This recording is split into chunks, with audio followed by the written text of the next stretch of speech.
next leg of our journey took us from Tampico, south to Tecoluta, a visit to the Quiahuitzlan archaeological site, and finally to Veracruz.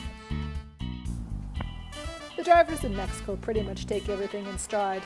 There's massive potholes and horrible rutted roads. Just drive on the other side of the road. Doesn't matter if anybody's coming the other way. They'll also use their flashers if there's an obstruction ahead like a traffic jam, just to let you know that everybody's stopping.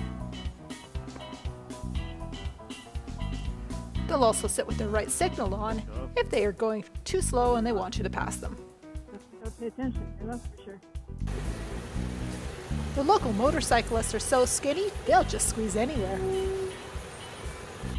It's also easy to get yourself into a situation where you may have to back up or go around traffic.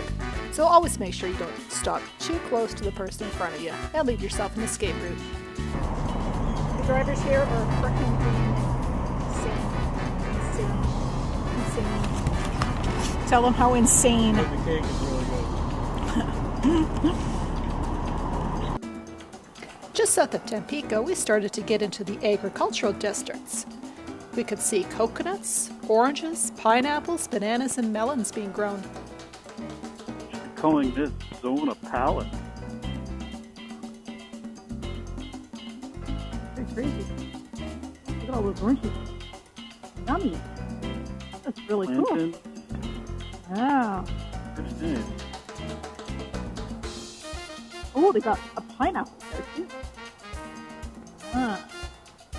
We didn't stop here in the town of Naranjos, but further on down the road we had a chance to try some fresh pineapples.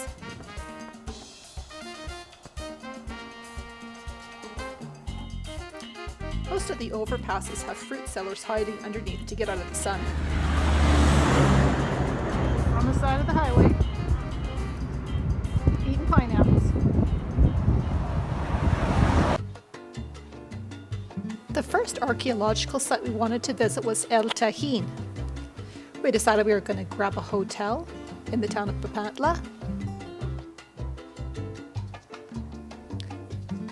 An interesting thing is Mexican drivers never honk at each other and they never seem to get upset. Everybody just does the thing.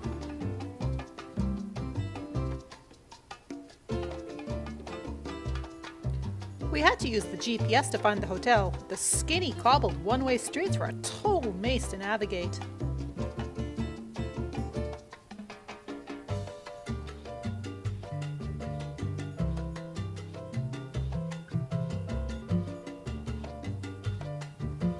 We arrived at the hotel only to discover that there was no secure parking.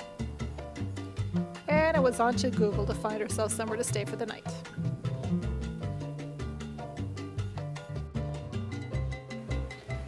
We decided to ride an hour down the road to a town called Tecoluta, which is right on the coast.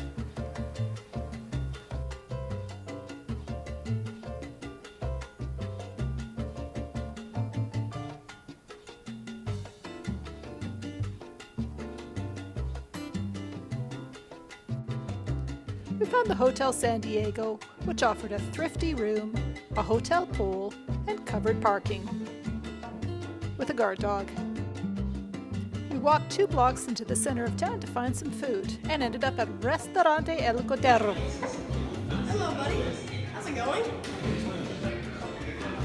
Buddy? How's it going?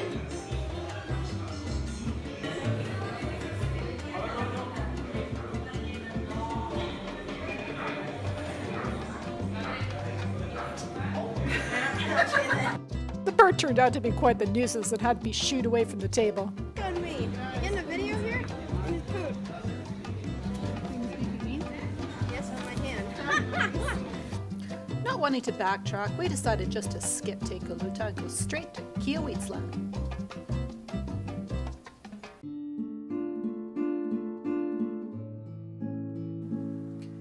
The Totonac people conquered this settlement in 800 to 900 AD. Later in the 13th century, the Aztecs also conquered the city. Quiahuitzlan has many mausoleum-style tombs. Some members of the nobility are actually buried here. It's interesting to note that the first Spanish settlement in Mexico is nearby at Villarrica de la Veracruz. We just climbed up a sheer cliff top in 32 degrees. It's hot. That's a shocker.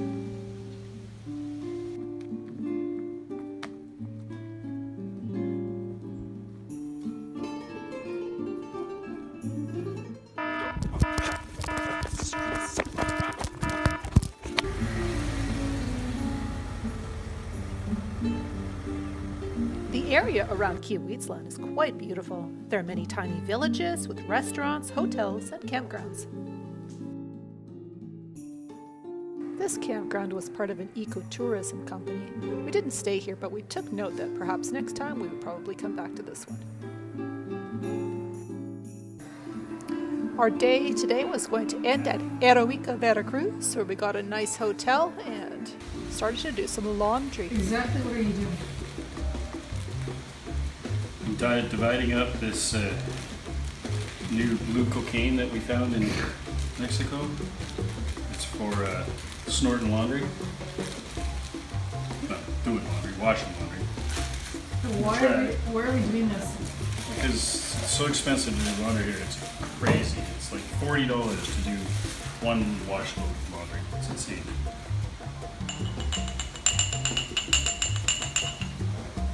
Yeah, they charge like a buck to do one pair of pants. $1 per piece. 50 cents per pair of socks. 25 cents a sock. Come on, seriously?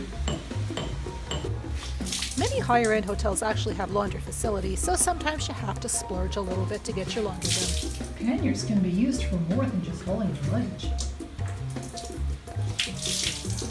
What we should really do is just pour water into their luggage,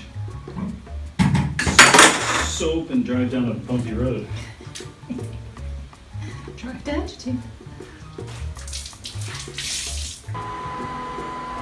Oh, look everybody. Straps can be used for other purposes other than tying your stuff down. Yeah. Hey, Mom, look at this. I got like a perfect little window for the TV right here. Sweet. Restored hotels like this Holiday Inn will almost never have an elevator in them, as it destroys the authenticity of the original building. The central market square was actually quite delightful, with many shops and restaurants. With most of our laundry only partially dry, we packed up anyways and headed off to the Yucatan Peninsula. Join us for Chapter 3, where we explore the Yucatan Peninsula, including Tulum, Cancun, and Chichen Itza.